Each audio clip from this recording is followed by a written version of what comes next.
Well, welcome everybody. Another edition of the Speed Tips and Tech Tips by Bob and Chad. Um, Looking forward to another good night. We've got some things to talk about. Chad and I were just talking about my fishing experience over the weekend, and those of you who, of course, don't know me, I haven't been fishing in probably 52 years. So that fishing thing was kind of a new experiment, and I went with my son-in-law, who's pretty knowledgeable in the fishing area and does a pretty good job. And I ended up catching 6 fish, and so that was pretty exciting. And I kind of was a little bit nervous. I'm not real fond of the whole water thing completely. I was scared when I was at a younger age, and so this going out on a boat is kind of like, yeah, I don't know. So then, of course, we get there, and Kyle's unloading his boat, and I'm standing on this dock. And of course, this dock is kind of shaking back and forth a little bit. And I'm thinking, I'm just not really sure about this whole deal. So then he gets the boat up there, and then, of course, I'm supposed to get in the boat. So I get in the boat, and it's kind of moving around, and I'm thinking, what the heck I got myself into here?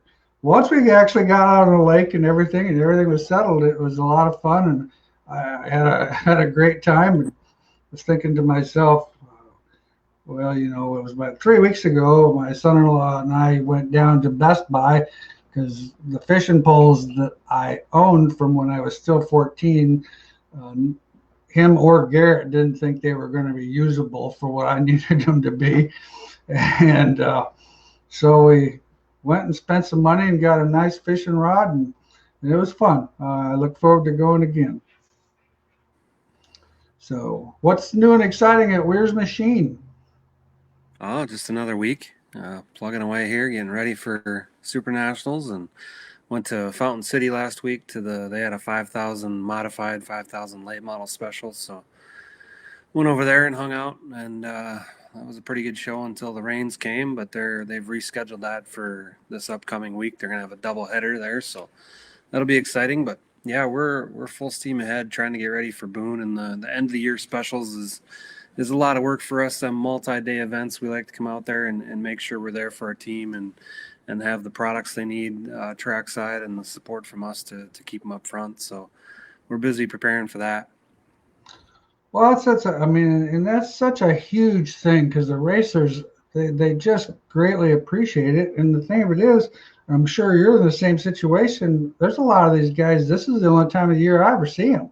Yeah. Yeah. So, it's kind of nice when you talk to them a lot during the year, and you get to actually see them and visit a little bit, and be able to give them that hands-on service is huge. And of course, it's always nice to make sure one of your customers or help one of your customers win or hope one of them wins. And the Super Nationals is such a big deal. I was talking to Kevin Yoder the other day. He stopped in because Chase Signs does a lot of their banners and things. So anyway, he was on his way over to Boone, getting ready to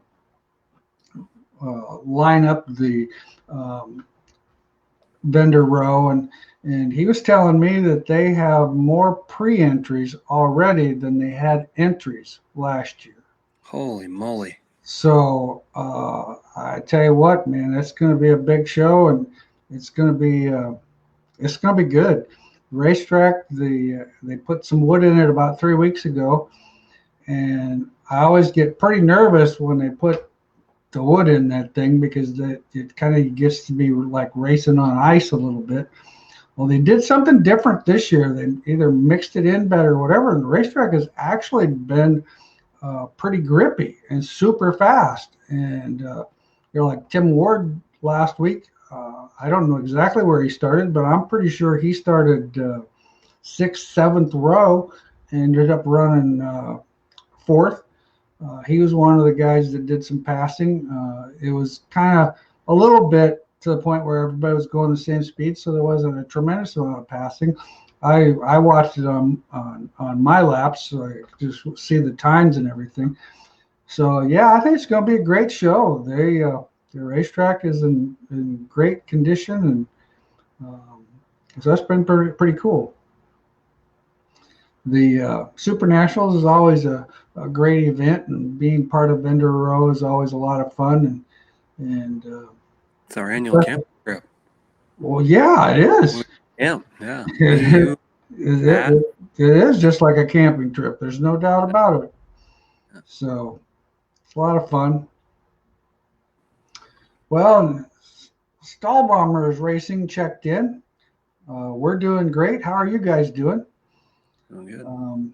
Happy Monday, gentlemen. BMOD, I've seen recently where they, Need the rest of that one. I think we were missing part of that.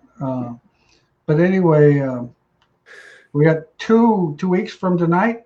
We'll be doing this show at the same time at the Boone Speedway in Vendor Row. I think Garrett's got that all figured out where how we can actually do it online. So, yep, I did say that they put wood chips in the racetrack. What they do, they mix that wood chips with the dirt and everything, and believe it or not, that actually holds that racetrack together pretty good I mean, they'll run, God, I have no idea how many races, but at least 200. Yeah. And it's just amazing. Russ has a question. He separated his right rear coilover. I now have a shock behind and a spring in front. Both are mounted to the axle housing. Any pros or cons to mounting on the housing versus mounting on the cage? Seems the housing has more movement than the cage. Weir's 200 single shear cage. What's your thoughts there, Chad? Yeah, I mean, there's a lot of guys that separate that right, or not a lot, I guess. There's a few guys that separate that right rear. Putting the shock in back, that's kind of your department, but the spring in front really doesn't change much. If you're talking about taking the spring and putting it on top of the housing, that changes a lot because you don't have the rotation of the cage there, putting the rate into the spring like you would when the suspension cage is indexing into the spring. And if you're talking spring behind, then you're going to index out of the spring. So there's some different variables there, different things that guys do. But most commonly, it's spring in front or spring on top. Spring on top, I really like that because it takes the cage out of the equation. But it's kind of a preference deal. But the shock behind, that's a different valving, right? Or how does that work again? Well, it used to be quite a bit. I mean, one valving difference. So, like in other words, if you run a 3 on compression in front, you'd run a 4 on compression behind. No matter what shock valving you have, without the indexing into the birdcage, with the shock behind, you might say if you're getting 3 inches of shock or 3 inches of shock travel on the right rear, you might actually only get 2 inches of shock travel when you move it behind because you took that 1 inch that's actually caused because of the birdcage indexing into the spring and shock. And that's one thing that people don't completely understand, that when they gauge their shock travel, it's not just an up and down travel situation, because you have to look at the fact how much indexing do you have in your cage, where your bars are located. Is it indexing more or less? Because that's going to affect shock travel. But moving it behind the housing, I do think a guy would probably be better off to go up one valve on the shock, because I think it does soften the rate some when you move it back there. They are mounting the left shock straight up.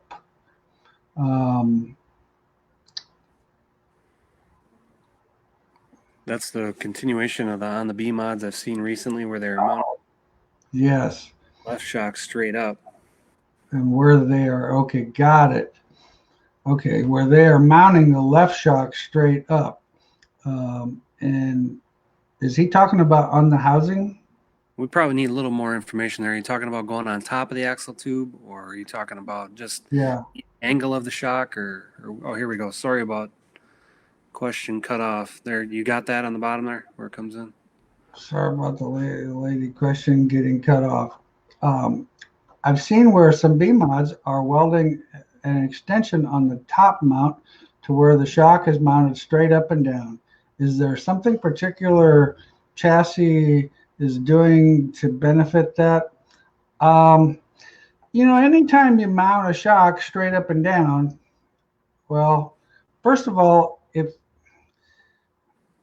I don't believe in mounting it completely straight up and down. I could see where straighter, but the thing is you have to kind of go through the motion when the car rolls over on the right rear and hikes up on the left rear. You got to pay attention to what the rear end's moving side to side, because if you were straight up, then all of a sudden you would move to the point where when the rear end moves to the left, the bottom of the shock is going to be inboard rather than outboard, and I would think you would lose some stability because of that.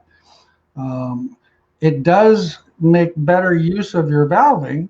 So, like, say for example, if you were running an 8.2 shock or something like that in front of the housing, you could probably get by with a 6.2 or something like that on top of the housing. And I do think that on top of the housing has some merit as far as consistency goes, but with a B mod, you're not getting the rear end wrap and you don't have the cages to index in or out. So I'm not seeing the advantage there. But I'll definitely have to think about that and talk to some people and see what their thoughts are. But my opinion, I don't see the advantage. Weimer Racing is here. Looking forward to this. Well, I appreciate that. How spring I had on the bird cage and shock on top of the rear end on both.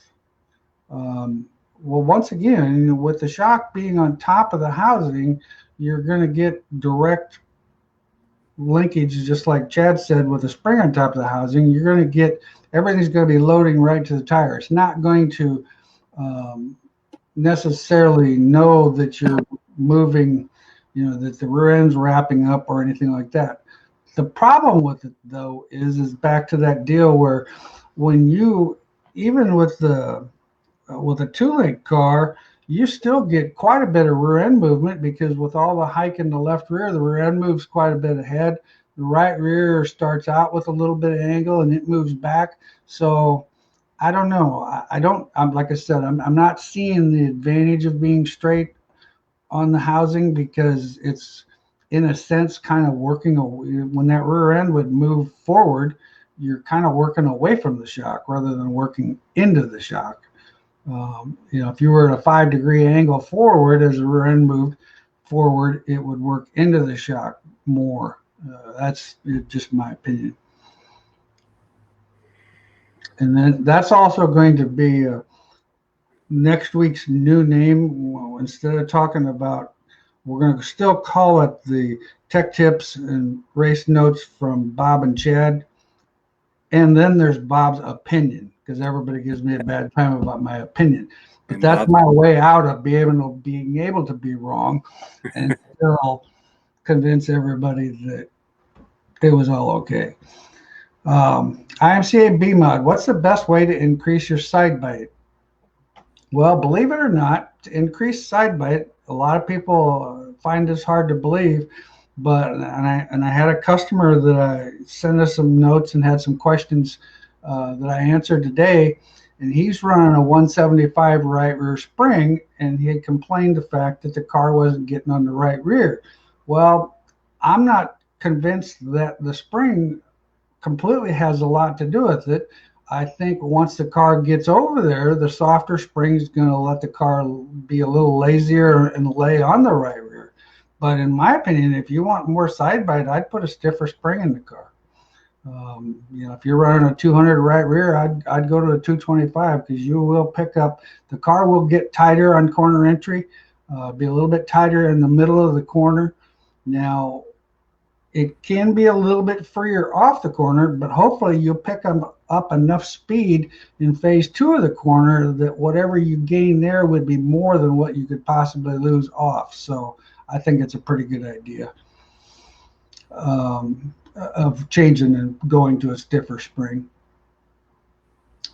I know you've answered this before. Left front chain starting adjustment with the inch and a half of travel, then adjust them from there. That's what I always do. Is I start with an inch and a half of travel. Um, I'm not. We have went to zero to the point where we actually have it set fixed at ride height. That's a little too severe. If you get in a situation where the racetrack's got some ripples or some, some dimples in the racetrack or whatever, you still have to have some movement there. But when you do shorten it up, I mean, it's like I said last week. One customer that shortened his up a full inch and only had a half an inch of drop, and it gave the car a lot more forward traction up off the corner. On a black slick track with an IMCA modified car, get in pretty good, then gets a four-wheel drift. How do I get more side bite? Well, the reason that you're getting a four-wheel drift, well, there's two things that could be. If the four-wheel drift starts when you get back on the throttle, that's a pretty good indication that the right front's not sticking. The car just isn't getting down on the right front like it needs to.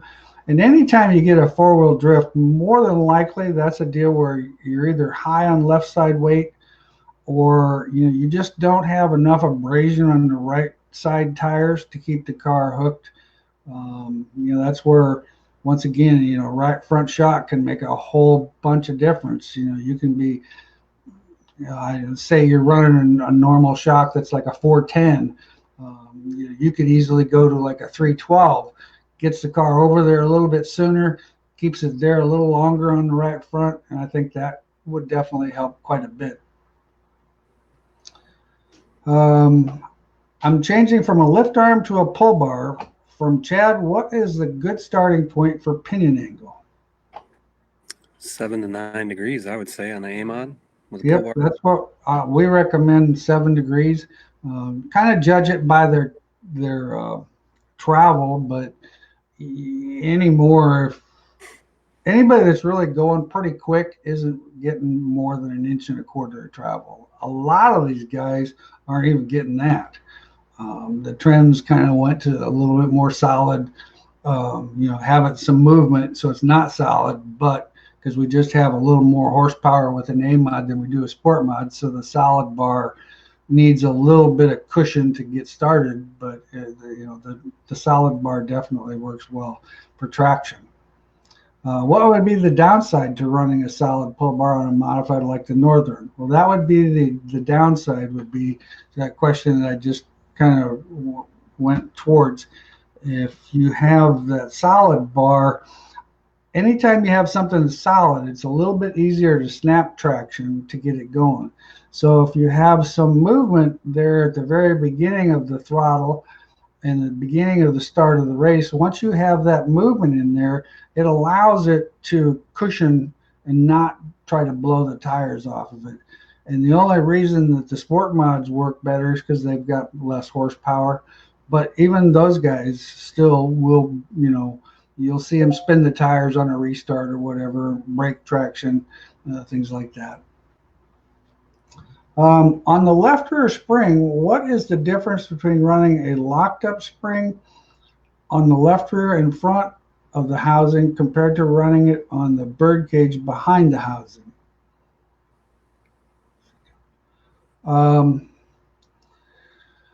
Well, having it locked up in front creates very quick traction. You have to be a little bit careful about it can actually get a little bit of a throttle push in the middle of the corner. If the racetrack is slick enough and the driver's super smooth, in my opinion, having a shock and spring locked up in front of the housing is going to give you the most traction that you can have. It's just when you get down to the other end, the car might get too free on you getting in. If you do decide to try that, you definitely have to have a lot stiffer compression axle dampener shock to try to keep it so that the car doesn't want to fall off the bars and it doesn't want to unload. Because what happens, of course, when you get into the corner, if the car unloads real quickly, it'll steer it takes all the steer out of it, and then the car tightens up and tries to veer to the right slightly, and of course then when that happens, when you blast the throttle and you break it loose, and it's just phase one and phase two got to be a mess, and more than likely phase three is not going to get any better. Do you ever plan on having a USRA BMOD school, or is the main focus IMCA? Well, we have had two. It was actually a combination of a BMOD school and an AMOD school. One up in up by Hibbing, Minnesota, and then we did one at Buzzy Adams 2 years ago. We didn't actually do one last year, but it's something to definitely think about. I'm not sure how the schools are going to go. A lot of this is going to depend on the COVID stuff this year, but I'll definitely think about it. If we can get the interest together, I'd be happy to do one. Why is an IMCA stock car bounce on the right rear? Not really a tire bounce, but the chassis with a 13-inch 150 and a 200 will have a taller spring. Not really a tire bounce, but a chassis with a 13-inch 150 and a 200 will a taller spring help? Well, the taller spring is going to be, and you can kind of talk about that spring table effect. If you put a taller spring in the right rear, the car is going to want to roll a little bit less, and I'll let you talk about that, Chad. Yeah, I mean the bounce thing might be the shocks might be worn out or something too, but or you got something bound possibly on the left rear holding it weird, or it could be numerous things. But as long as them springs are the 13-inch 150 and the 13-inch 200, or the 200-pound must be taller. You're saying if a taller spring would help. The taller spring is actually going to change the spring table in that car because it's a screw jack style car. So that's not going to allow it to roll over. Brand new shocks. Got it. Not a shock problem then. The taller spring is going to affect your spring table. So depending on what you got in the left rear for a spring, which is hopefully like a 16 or a 20-inch, I would stick with that 13-inch right rear, whether it's a 150 or 200. If it's a bounce, there's a lot of things that could be a bounce there. I mean, I don't know. Without seeing the race car, it'd be hard to describe or analyze that situation, I would say. But definitely don't go to a taller right rear. That's going to hurt the car as far as getting on the right rear and rolling over. The stiffer spring's definitely going to help. I mean, that 150 on a 2,900-pound car really isn't a lot of spring for the centrifugal force that those cars have. Oh, your 150 is a 16-inch. Okay, got it. But is that the left rear or the right rear? Are you saying a 16-inch 150 in the left rear and a 13-inch 150 in the right rear? Well, we're going to find out. Amber will let us know that. 16-inch 150, that's pretty common because we on the left rear we see tall 150s, tall 125s. That's pretty common. Oh, it's left rear. Yeah, that makes sense now. Left rear, yeah. I don't think it's the left rear spring that's doing the problem, Amber. I think it's more the right rear. The other thing that you might, if the car's getting a lot of hike, if it's bouncing on the right rear, I bet it's probably trying to lift the left front at the same time. Sometimes that can create a situation where it might look like it's bouncing, but what it's doing is the car's kind of teetering to the point where maybe you've got too stiff of a right front spring and the car's just not laying on the right side. It's kind of trying to go from, with that 16-inch left rear spring, is trying to load it too quickly. Could be a situation there where, it could be a left front problem too. So it's something to think about. That's hard to diagnose that without seeing the car going. Yeah, without watching it, it's a little bit more difficult. But I've seen those cars do that, but the 200-pound right rear, I I mean, there's guys out there that are running 225s, 250s on the right rear with that spring combination. So keep your questions coming. We appreciate all of you guys' input. Where can I send you a video? Well, I'll tell you my email address. It is harrisclash@gmail.com. I'll let you tell yours, Chad. Mine's weirsmachine@gmail.com. Okay. But anyway, yeah, I appreciate that. Keep the questions coming. We have quite a bit of things that we still can talk about. I've got a guy sent in one earlier today talking about a USRB mod. Once the track slicks off, it has no drive off the corner, but the car's straight on exit. Feels like the right rear is lacking bite off the corner. Well, one of the things that I have noticed that can happen if you don't, you can actually, and with the Wasota cars, you've got to have that 5-degree split. So you almost have to have a little bit of angle in that right rear to get angle on the left rear. I would contemplate the fact of, and I don't know what this guy runs for stagger in the rear, but I'd contemplate putting more angle in my right rear so I can put more angle in my left rear and get more drive angle in the whole car. And I think that would make this car come off the corner a little bit better. It's going to be a little bit freer getting into the corner, so you're going to want to tighten it up with your J-bar and some things like that. But that's one of the questions that I had. The other scenario that I had today, the gentleman that I was answering some questions for had a 175 right rear. He still had a relatively stiff right front. Now, 2 years ago, a 600-pound right front spring was kind of pretty much the norm. Anymore, these cars seem to like lighter front springs. Now, granted, lighter front springs can cause traction loss, but I think they make the car work so well through the middle of the corner that you pick up so much more speed because the car is more drivable. So what I actually did was I had suggested to him that he go softer. He was running a 550 in a 550 in a no, he was running a 650 pound left front with a 550 right front, and I recommended that he put a 500 in the left front and that 550 in the right front. What we found, and some guys are starting to trend this way, going back, used to be years ago, we always ran a stiffer right front. Well, then we kind of went away from it, but now we're finding out by going some softer on that actually taking a little bit of spring, because the front end works so good, taking a little bit of spring out of the left front helps these cars turn in. And the thing that we all forget most of the time is we're running crate motors that don't have a tremendous amount of horsepower.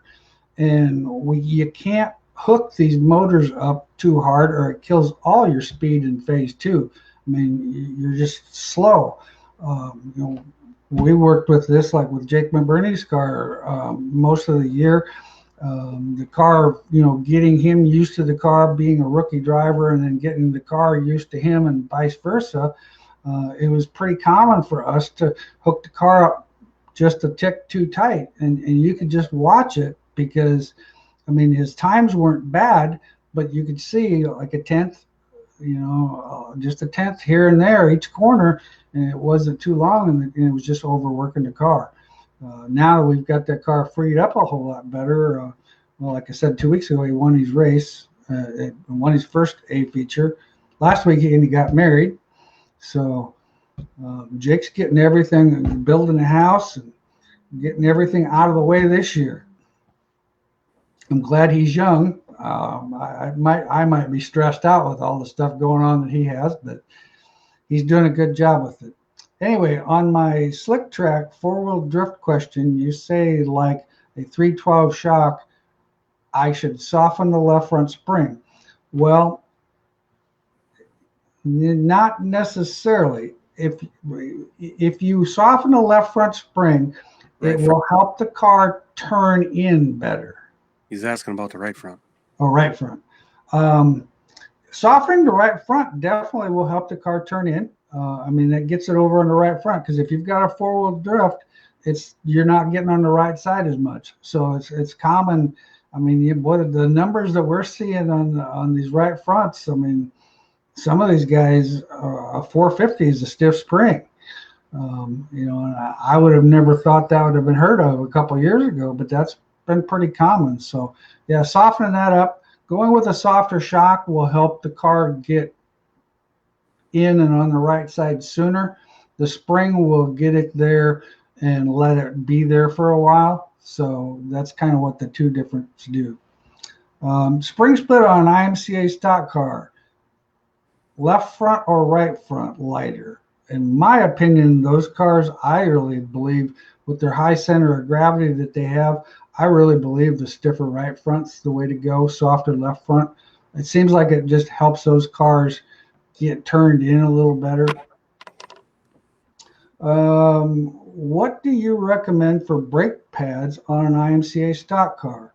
On an IMCA stock car, I would do the same brake combination that we do. We use both AFCO and Willwood brands. Both of those two brands are very, very good quality.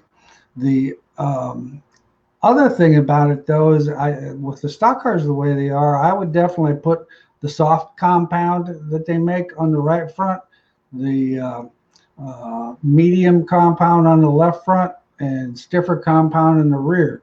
Now, the thing that you have to understand too, by doing that, that gets you to the point where at the beginning of the race, when the racetrack's still grippy and everything, you can kind of help set the car a little bit with the brakes, and not too bad. But then you've always got the advantage of grabbing the front and putting more brake, dialing more brake into the right or into the front of the car, so that the car can kind of stay stable. And I think that's just a good all-around package, because with your brake adjuster, you can dial front brake in it if it's a little too free getting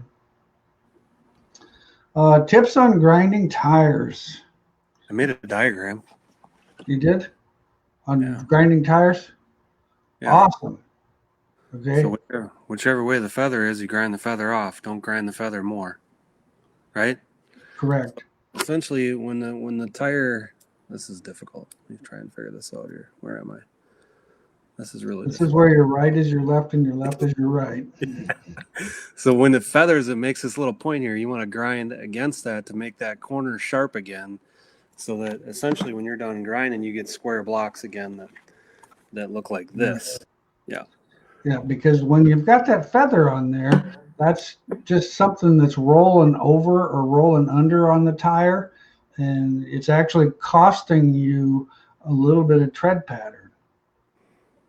IMCA Sport Mod. Some of the top guys are running short shaft left front shocks. Have you guys had success with that in the sport mods? How much do you shorten the shock? Yes, we have had success. You cannot chain your left front up with a sport mod, and you also can't have an adjuster there. So there's the only option left is to do that. I would start with somewhere around an inch. Once again, you kind of use your judgment. You can take your car setting it ride height, and like I said, we always set our starting point. We always set our starting point if we could use a chain, so it has an inch and a half of travel. So I'd measure your overall length of your shock and say it's 18 inches center to center at ride height. Then I would fix it so its extended length would be 18 and a half or 19 and a half inches, and just have that shaft shortened. And the thing with the shafts is, AFCO and many different companies make a 6-inch shaft, a 7-inch shaft, a 5-inch shaft. They have different length shocks because they need different length shocks for other applications in their market, whether it's drag racing or whatever the case is. So those shafts are pretty easy to obtain, and so that, that's one of the things you can do. Mine's not a question, but I just wanted to let you guys know, since I've been watching your show, my racing has picked up quite a bit. I got my competitiveness back, and I thank you guys for that. Well, Rick, we really appreciate that. Awesome. That's kind of our ultimate goal here is if we make all of you guys faster, then the fans that get to watch this, they get a better race too. So it helps the overall sport to be more competitive and a better show on the racetrack. So if we can help do any of that in any minute amount, I thank you guys. You guys have been good. You've tuned in every week, and we really appreciate it. We have fun with this. I even got to tell my fishing story earlier. So I mean, how can you not have fun? Right. Um, what are tire pressures suggested on an IMCA modified G60s? Um, Normally we run, kind of depends on the car, but normally I like to see running between 10 and 12 on the left front. Now you ask, well, why don't you just give me a number? Well, if I want the car to be a little freer getting in, I'll run 10 pounds up there. If I want the car to be a little tighter getting in, I'll run 12 pounds up there. That tire is not going to gain heat. So whatever air pressure I set it at, it's going to probably be within a pound at the end of the night. So it just kind of depends on the racetrack and what I want it to do there. Right sides, I always go 15 pounds. Yeah, you've got a right rear bead lock, so you could lower it down. But the problem with this tire is it buckles the tread if it's too low. And then you end up wearing that the second block in, and then you lose what you're actually trying to accomplish there. So these particular tires, the worst thing you can do is run them under inflated. The left rear, I always run 10 pounds. More than likely, the right rear is going to gain, as a normal night, it's going to probably gain 3 to 4 pounds. The left rear is probably going to gain 2 to 3, and that's pretty common.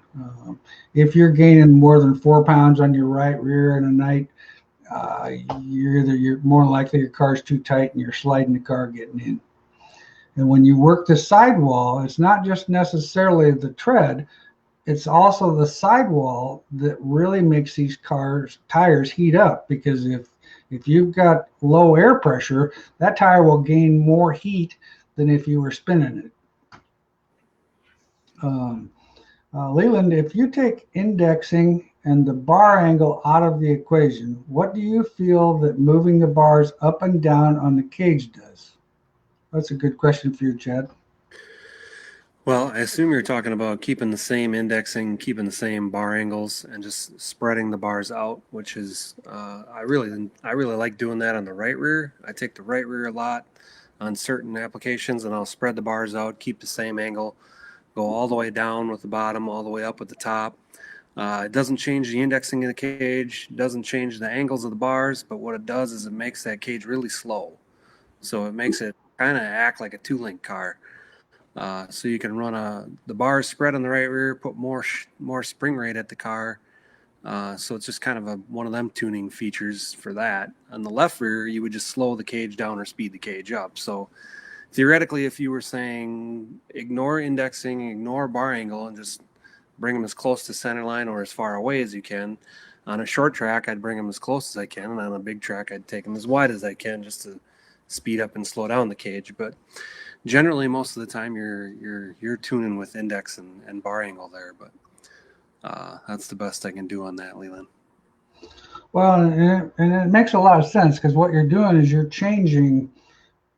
All you're really doing is changing the timing of what's happening. If you keep the angle the same, say your right rear is at 18 degrees static angle, and you just drop it or raise it, you didn't change the angle, but you took the leverage part into the equation, and making it either happen faster or slower. So there's a lot of things that can be tuned that way.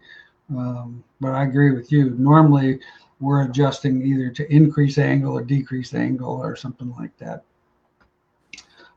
Ken's got a skyrocket, says the car's tight on entry. Front pull bar mounted 4 inches to the left of drive shaft. Could this be the issue? Chassis mostly standard on setup. Most definitely can. You get that pull bar in today's world with I'm assuming you're running a crate motor. If you're running a crate motor, you'd be better off with that thing 4 inches to the right than 4 inches to the left. Yeah. Just because of the fact that what we're doing now is we're trying to make that left rear tire do more work than the right rear tire. And with a crate motor, they've got to be equal, or the right rear's got to be doing a little more work than the left rear, actually. What's your thoughts of tying down the right front on an IMCA stock car? Well, Jeremy, I don't have a lot of exactly true knowledge on that, but I'll tell you my theory. My theory is the same way. A stock car in today's world really is no different than a sport mod. The only thing it is you have your upper links. You don't just have one rod working as a pull bar. You've got two upper links that are trying to keep the rear end underneath there and keeping it centered. But other than that, I would. A lot of the guys that Bobby does shocks for in the stock car world, there's not a lot of difference between what we run on our sport mod and what we run on the stock car today. That wasn't heard of a couple, 3 years ago, but that seems to be the common trend now. I have no drive coming out of the corner. Everything is great with Soda street stock. Well, Jay. Is everything great? I'm not completely sure what to tell you on that. There's a lot of variables there. A lot of variables. A lot of variables. Rear percentage is probably something to kind of look at. I would hate to actually give you much of an answer. I'd give my old buddy Paul Berger a call tomorrow and tell him that Bob and Chad said to call him at B&B Chassis. He's more of an expert on some of that stuff and would probably know the better questions to ask. I would make sure rewind to phase 1 and phase 2 and make sure you're not tight. If you're tight into the middle and you got too much wheel and you pick up the throttle, you could possibly only be remembering that you're loose off. But that's just something we recommend all the time.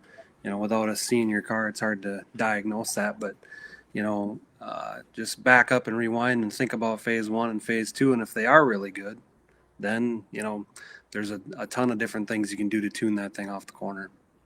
Yeah, most definitely. I completely agree with you, Chad.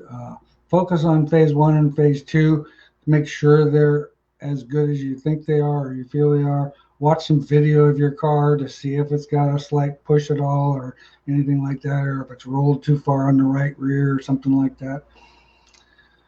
Could you elaborate on the left front spring adjustment? Black, slick, tighter, heavier, rough track, looser, kind of what I'm gathering. Left front spring adjustment. Definitely, if the racetrack is a tighter racetrack or it's got a lot of grip, we definitely see guys soften that left front spring, and that's a pretty common thing. Because when you soften that left front spring, you take a little bit of side bite out of it because it doesn't keep the right rear loaded so much. So that can definitely help. Slicker racetracks, where the racetrack, you got to drive the car down into the corner as far as you can drive it and keep it straight. A stiffer left front spring would keep side bite in that right rear tire and then keep the car underneath you to the point where you go in and then you just roll out of the throttle, let it rotate, and you're back in the throttle. You're kind of running it more in a straight condition in that situation. That would be. What'd you say? You meant chain. He changed his mind. Couple comments down. Chain adjustment on the left front. Chain adjustment. Well, you just got what I do about springs. Now you're going to get both. It's a 2 for 1. The chain. Once again, if the racetrack's rough, I wouldn't tighten down the chain at all. The car is going to be miserable.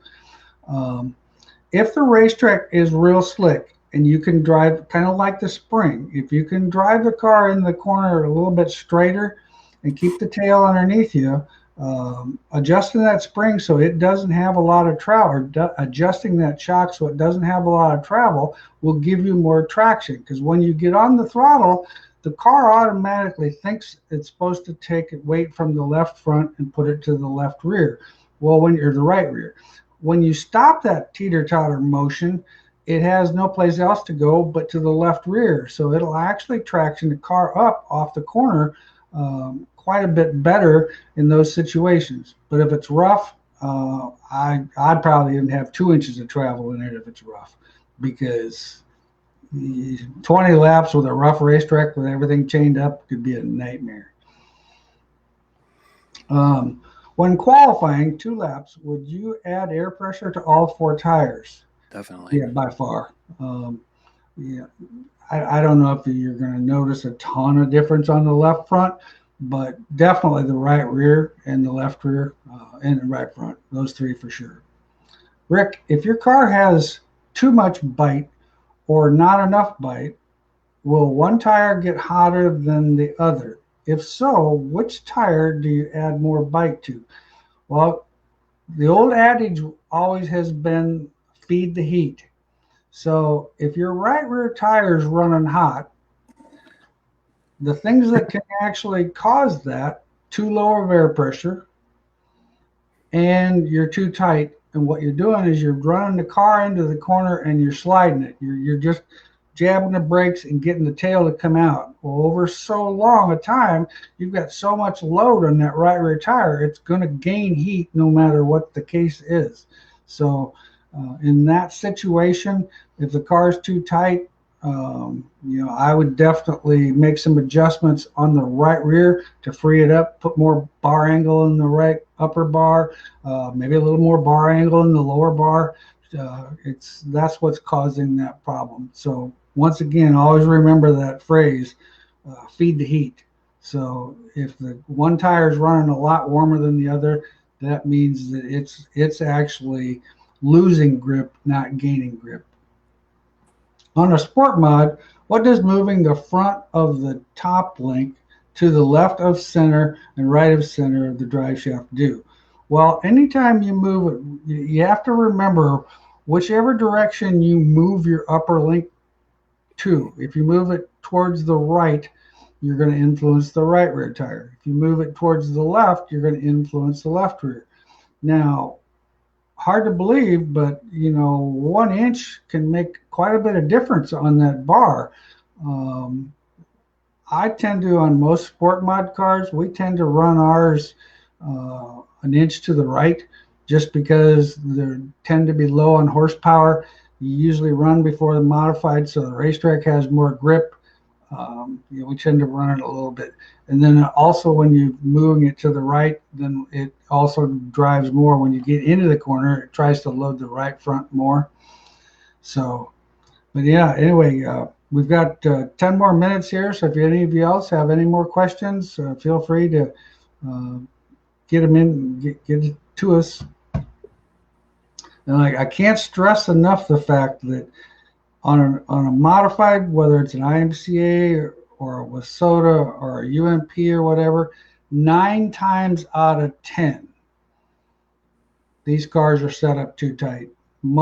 All conditions are phase 1 conditions that cause phase 2 and phase 3 to go wrong. So like we talked about earlier, if you focus on phase 1 and tune a lot of your handling off of phase 1, the other 2 corners will definitely roll in, because if you don't get into phase 1 right, I'll guarantee you phase 2 and phase 3 are not going to get better. Okay, so Shane said the rear end is centered on the bracket. Yeah, So well, point the front towards the left front or front towards the right front? Well, and there's 2 different opinions on that. Yep. If you point it to the right front, the theory is when you get off the throttle, it'll stick to right front more. And I would agree with that as far as off the throttle. On the throttle, I would rather actually point it towards the left front, because when you get roll steer in the car, the pull bar actually will steer to the left. So if you start with the front to the left, the car actually, when it's in its main traction mode, the pull bar is actually in the car straight. So it's pulling both both weight off the front tires to the back of the car. So there's two different theories there. I've seen guys run them either way and been really fast. But that's the concept behind that, is that's what I have found. On a Wasota B mod, what do you about shock and spring together or separate? Well, with the B mod, of course, you can run a slider in a Wasota B mod, so you'd have a slider and have the shock separately. The big thing is, with the shock being separate or the spring being separate, it's a lot easier to change shocks.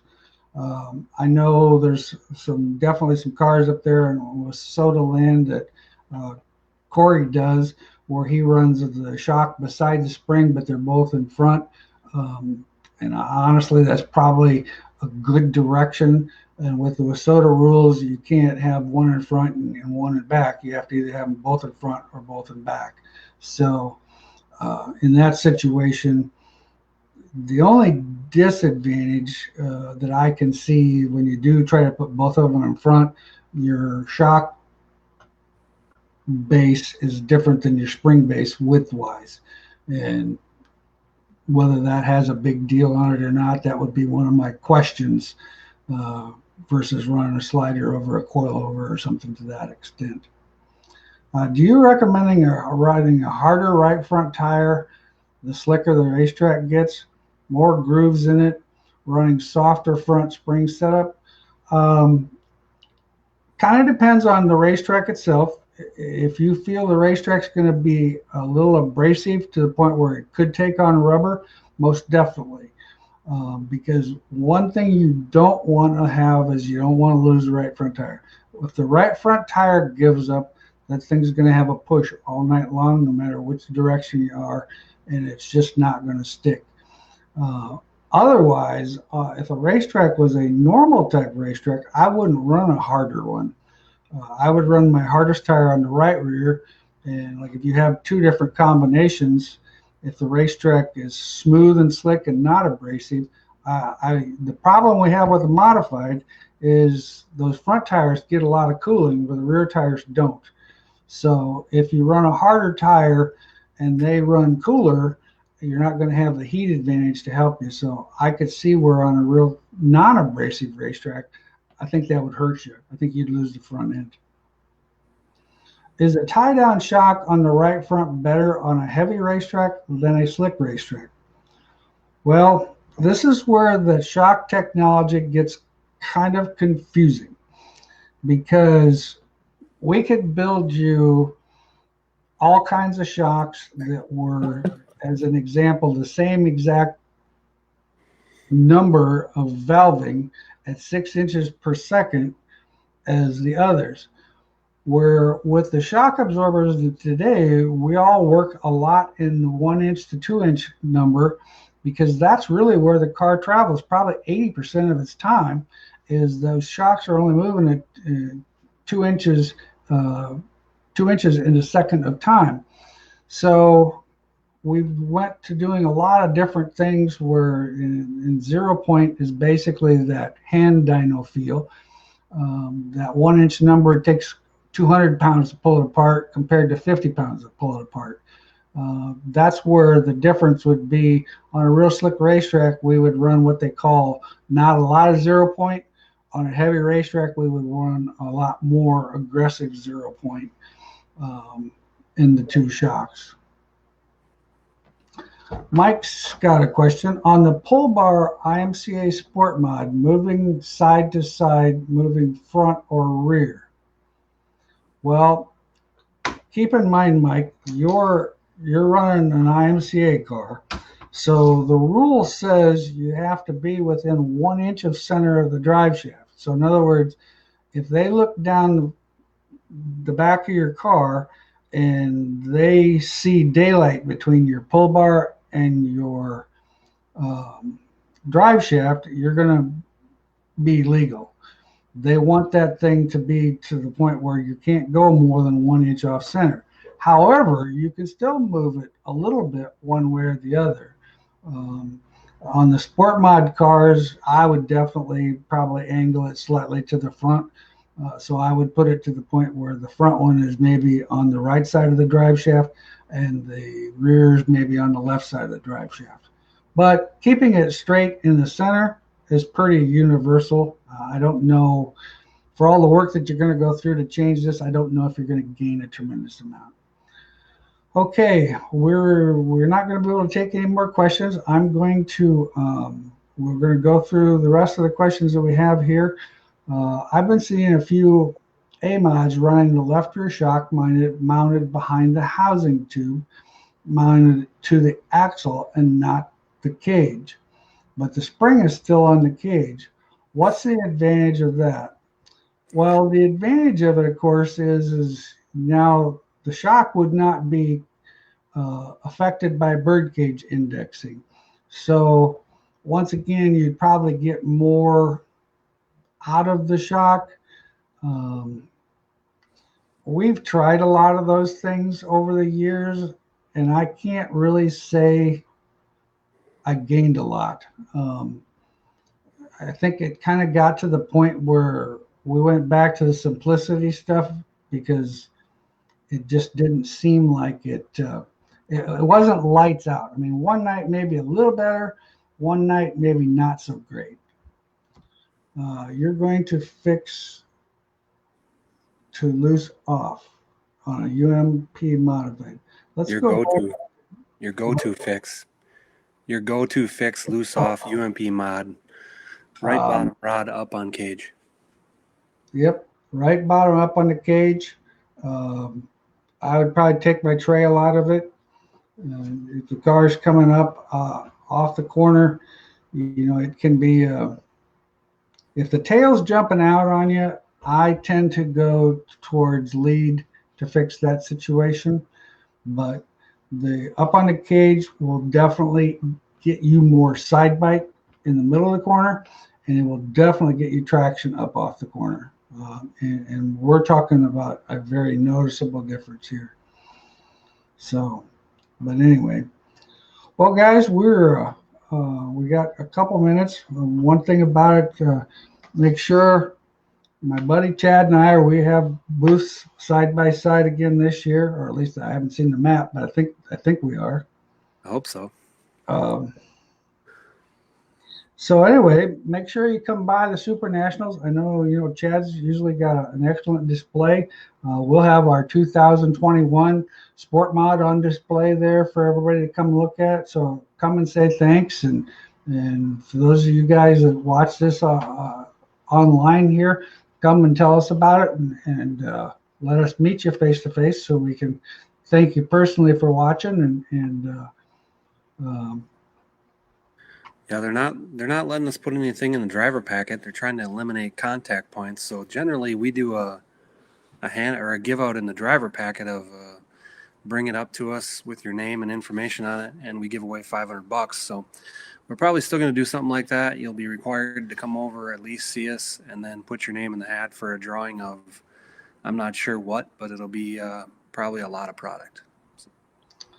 My old buddy Dwayne is asking me if I'm coming out to Vegas. I'm still on the fence on that. There's a strong chance that I might have some minor back repair done during that time so that it will be good to go by the time I get to the seminars, but I won't know that for another couple weeks. I'd like to come to Vegas. I haven't been there for 2 years, and I always enjoyed that deal. You definitely need to either have somebody bring you a golf cart or you need to rent one, because if you want to talk about putting on miles on the old machine here, wow. Airfare is cheap. Airfare is cheap. Yeah, it's, I mean, cost effectively, it's pretty reasonable to go down there. That's for sure. So anyway, come by that. If you guys got any other questions, don't forget our DVDs. We've got them on a stock car and the Sport Mod and the modified. They're available online or in DVD format.